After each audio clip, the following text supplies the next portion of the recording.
আসসালামু আলাইকুম প্রিয় বন্ধুরা, কেমন আছেন? আসলে আমি একটা বাইক, অনেক বয়স এই বাইকটা নিয়েছি মূলত ওয়ারিং এর কাজের জন্য। তা গাইস, আসলে আপনারা দেখতে পাচ্ছেন একটা গাড়ি হলো 50 গাড়ি। ওয়ারলি এই গাড়িটা যখন নতুন বাইর হয়েছিল জাপান থেকে, ওয়ারলি 25 টাকা দাম ছিল। হ্যাঁ, তা গাড়িওয়ালা কিন্তু 25 টাকা দিয়ে কিনছিল সেই সময়। তা আমি, গাড়িওয়ালাটা আছে এখনো আমাদের এলাকায়, তা 25 টাকা দিয়ে এই গাড়ি কিনছিল। আরো একটা 50 গাড়ি আছে, এটা না আর একটা গাড়ি, তো 25 টাকা দিয়ে কিন্তু। আর এই গাড়ি এখন 25 লাখ দিয়েও পাওয়া যায় না। তা প্রিয় বন্ধুরা, আপনারা দেখতেছেন আমি আসলে গাড়িটার মূলত ওয়ারিং এর কাজ হাতে নিয়েছি। আসলে দেখেন অনেক কিছু, খুব কষ্ট হয় প্রিয় বন্ধুরা, আমাদের পরিশ্রম হয়, খুবই পরিশ্রম হয়। এটা চার্জার দেখতেছেন, এটাকে বলে ইলেকট্রিফায়ার। আসলে দেখেন তারগুলো, এটা হলো বেড সুইচ। আসলে প্রিয় বন্ধুরা দেখেন আসলে কিভাবে কি করতে হয়। আসলে সাধারণ পাবলিকের মাথা খেলবে না যে এগুলো কি। এটা হলো ব্যাটারি। হ্যাঁ, এখান থেকে লাইন, হেডলাইট জ্বলে না, তারপর হলো হরেন বাজে না, মানে আনুষিক যেটা আর কি। সাইড লাইট জ্বলার দরকার নাই, আসলে হেডলাইট তারপর হরেন। হ্যাঁ, মূলত আমরা এগুলো জ্বালাবো।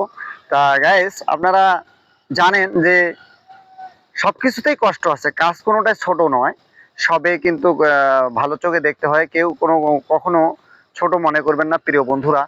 আর মূলত সবাই সবার পাশে থাকবেন, কারণ অনেক কষ্ট করে একটা ভিডিও তৈরি করতে হয়। হ্যাঁ প্রিয় বন্ধুরা, কারো ভিডিও দেখে আহ, মন্তব্য ছাড়া কেউ কমেন্ট করবেন না, গঠনমূলক কমেন্ট করবেন। কারণ কি জানেন, আসলে কষ্ট ছাড়া তিষ্ট মেলে না। আমরা এই দেখেন অনেক সাধারণ পাবলিকের ভাইয়ের মধ্যে ঢুকবে না, এটা মাথায় ঢুকবে না যে এটা কিভাবে কি করতে হবে। এত নারী ভুরির মতন তার, যেমন একটা ডাক্তার অপারেশন করলে দেখা যায় যে মানুষের পেটের মধ্যে কি আছে ততটুকু। প্রিয় বন্ধুরা, এখানে দেখতে পাচ্ছেন আসলে এই গাড়িটার নাড়ি ভুঁড়ি আমি খুলেছি। এখন আমার প্রিয় বন্ধুরা করতে হবে যে সমাধান। সমাধান হলো হেডলাইট জ্বলে না, হরেন বাজে না। হ্যাঁ, এগুলো আমার করতে হবে। তা মূলত কথা হলো প্রিয় বন্ধুরা, সবাই সবার পাশে থাকবেন। অন্যের ভিডিও দেখে, অর্ধেক ভিডিও দেখে ঠেলা দিয়েন না, অর্ধেক ভিডিও দেখে আপনারা কমেন্ট করবেন না। আসলে ভিডিও পুরোটা দেখবেন, দেখার পরে গঠনমূলক কমেন্ট করবেন প্রিয় বন্ধুরা। কারণ যদি আপনি অর্ধেক ভিডিও দেখে আপনি কমেন্ট করেন, তাহলে আপনারও ক্ষতি, তারও ক্ষতি। তাই ফেসবুকের গাইডলাইন মেনে কাজ করবেন প্রিয় বন্ধুরা।